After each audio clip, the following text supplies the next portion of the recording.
Le projet de texte qui est soumis aujourd'hui à notre vote ne remplace évidemment pas une loi de finances. Il n'est qu'une mesure d'urgence. Cette loi spéciale, par responsabilité républicaine et au nom de la continuité de la vie nationale, je ne m'y opposerai pas. Ainsi, au premier jour de l'an nouveau, l'impôt sera levé, les fonctionnaires seront payés et la sécurité sociale pourra se financer. Cela, nous l'avons toujours su et je l'ai toujours dit. Et ils le savaient aussi, ceux qui ont dit, par exemple, que les cartes vitales seraient bloquées, que les services publics s'arrêteraient, que la France serait à l'arrêt pour effrayer la population et culpabiliser les censeurs. La lumière n'allait pas s'éteindre, nous ne sommes pas aux États-Unis. Je constate que ces propos ont cessé, preuve qu'ils n'y croyaient pas eux-mêmes. Il nous appartient pour l'heure de nous prononcer sur cette loi spéciale. Lors de l'examen en commission, j'ai déposé un amendement dont l'objet était de permettre d'indexer, avec d'autres, sur l'inflation le barème de l'impôt sur le revenu jusqu'au prochain budget. J'ai défendu cet amendement. La présidente de l'Assemblée nationale a finalement fait un choix différent en choisissant de ne pas le déclarer recevable. Je n'entamerai aucune polémique sur ce choix. La possibilité d'un contrôle de recevabilité en dernier ressort sur les amendements échoue à la présidente qui en use avec toute la légitimité de sa fonction. Le domaine de la loi spéciale demeure cependant un objet constitutionnel peu identifié. Je continue donc à penser qu'un autre arbitrage était envisageable, laissant ainsi en dernier ressort statuer le Conseil constitutionnel. Dans une matière où le droit n'est pas stabilisé, le Conseil aurait ainsi soutenu mes arguments ou bien aurait déclaré non conforme cette seule disposition sans causer aucun dommage au reste de la loi spéciale. Toutefois, je maintiens l'interprétation que j'ai livrée en commission et l'idée de maintenir un périmètre constant de l'impôt.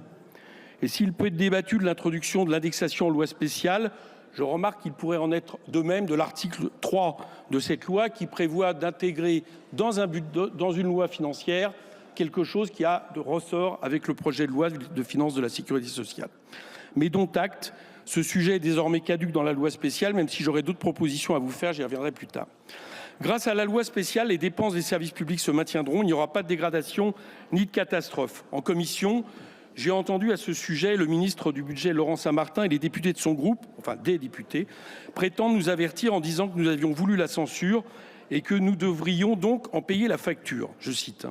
Je les appelle, avant ce dernier débat de l'année, à ne pas faire de cette loi spéciale, et j'ai remarqué que l'introduction des deux ministres n'était pas de cette essence, je les remercie, un objet de polémique et à penser avant tout à la population dans les décisions qui seront prises d'ici la fin de l'année.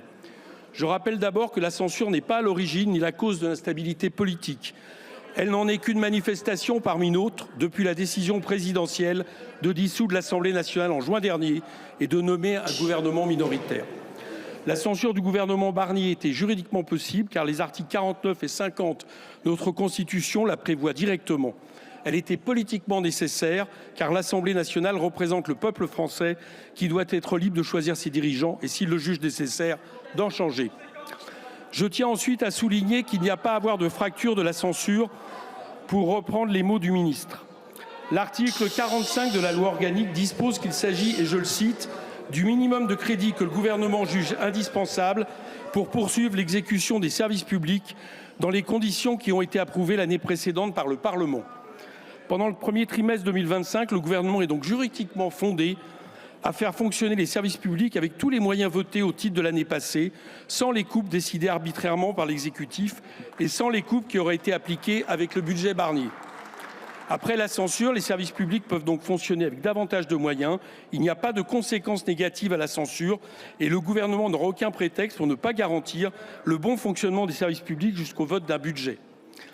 Mais si cette loi garantit la continuité, il n'en demeure pas moins que certaines parties de la population et certains secteurs d'activité nécessitent des mesures rapides. J'en ai été convaincu par les deux ministres lors de la commission qui pourront être, dès le mois de janvier, réglées par le biais d'une loi fiscale dédiée. Ces mesures avaient fait l'objet d'un consensus entre les deux chambres. J'ai à cet égard, comme vient de le rappeler le rapporteur général Charles de Courson, adressé avec lui un courrier au Premier ministre afin qu'il prépare ce projet de loi fiscale dans l'intérêt collectif. Ainsi, dès la semaine du 13 janvier, de manière déconnectée de la prochaine discussion budgétaire, nous serions en mesure d'examiner et adopter rapidement un projet de loi fiscale qui permettra, par exemple, de proroger plusieurs crédits ou réductions d'impôts, étendre le prêt à T0 ou encore soutenir nos agriculteurs et bien sûr également indexer le barème de l'impôt sur l'inflation, ce qui permettra de ne pas être dans une incertitude. Sur le fond et ce que nous annonce l'avenir, je reprends les propos du ministre Antoine Armand à l'instant, qui dit que la censure a privé la France d'un budget.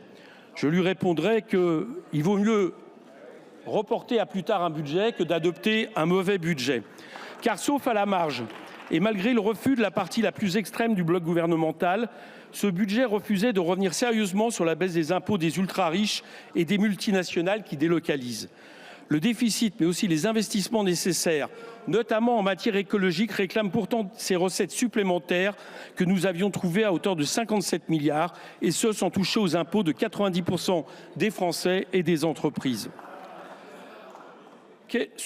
Sur les résultats économiques sur lesquels s'appuie tant le gouvernement précédent de M. Barnier que les précédents, et sur des mirages qui nous sont très largement vantés.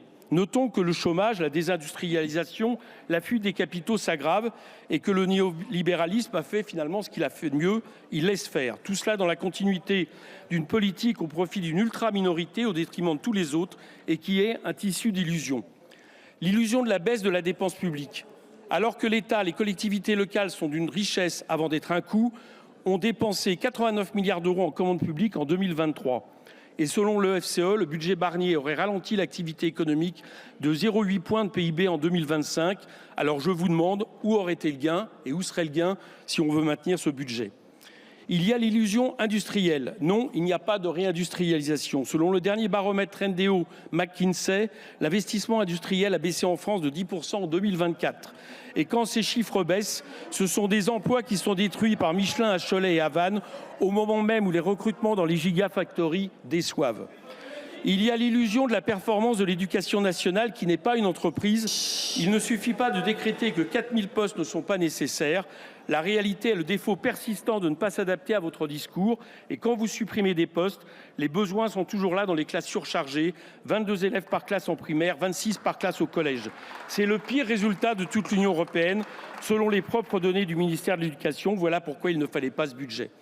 Il y a l'illusion des aides et soutiens temporaires alors que les problèmes demeurent pour se loger et payer son loyer. Le logement est l'échec le plus cuisant du bilan dont vous êtes comptable. À peine aviez-vous annoncé une aide d'urgence pour les bailleurs sociaux que l'année d'après, vous le réduisiez de moitié.